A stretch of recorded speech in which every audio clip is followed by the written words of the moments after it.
Hello students. तो आज का हमारा टॉपिक है स्टोक्स लॉ। तो स्टोक्स लॉ हमारा क्या होता है?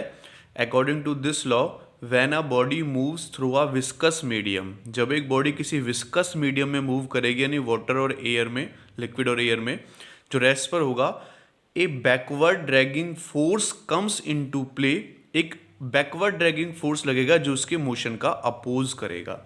जैसे बॉडी है, अगर नीचे की तरफ मूव करती है तो ऊपर की तरफ एक फोर्स लगता है जिसको हम विस्कस फोर्स कहते हैं। क्या कहते हैं इसको? हम विस्कस फोर्स कहते हैं।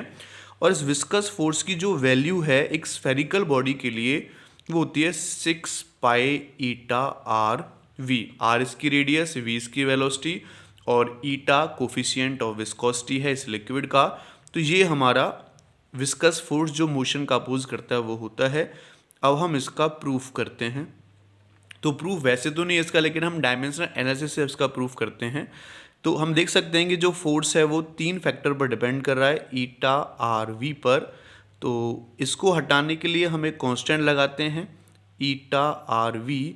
इसकी पावर ए, बी और सी हम अपनी तरफ से लेट कर लेते हैं। अब हमें ए, बी, सी की वैल्यू निकाल कर यहाँ पर पुट कर देनी है। ठीक है, तो हमें पता है फोर्स का जो डायमेंशनल फॉर्मूला होता है वो एम एल टी माइनस के 2 होता है, एंड के कांस्टेंट है। ईटा का dimension formula M L minus 1 T minus 1 ए होता है।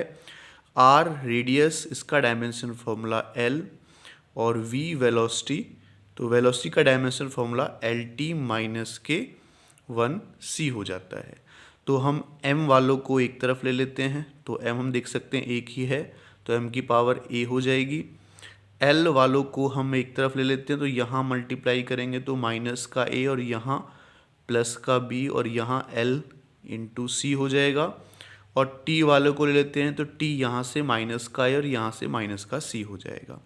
अब कंपेयर कर लेते हैं पावर्स का both side. Comparing powers on both side, अगर हम पावर्स का बोथ साइड कंपेयर करते हैं तो इधर देखो m की पावर a है, इधर m की पावर 1 है, तो a की वैल्यू तो आ जाएगी बच्चों यहाँ से 1। अब t वालों का कंपेयर कर लेते हैं। यहाँ पर देखो t की पावर कितनी है, माइनस से minus C is equal to, यहाँ पर t की पावर कितनी है, माइनस का 2।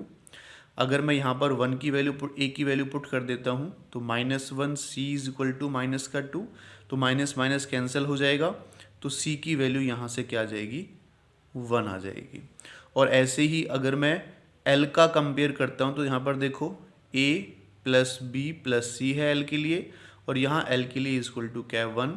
तो a की वैल्यू 1 प्लस b की वैल्यू निकालनी और c की वैल्यू 1, तो ये कट जाएंगे माइनस प्लस, तो b की वैल्यू भी कितनी आ गई बच्चों, 1 आ गई।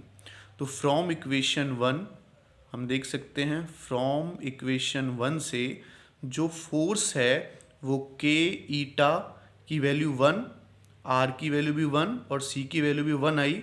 और एक्सपेरिमेंटली जो k की वैल्यू है वो 6 पाई आती है। अगर यहाँ तक भी छोड़ोगे तो चलेगा, 6 पाई ईटा आर वी। ठीक है, तो ये हमारे पास फॉर्मूला, हमने स्टोक्स को प्रूफ कर लिया।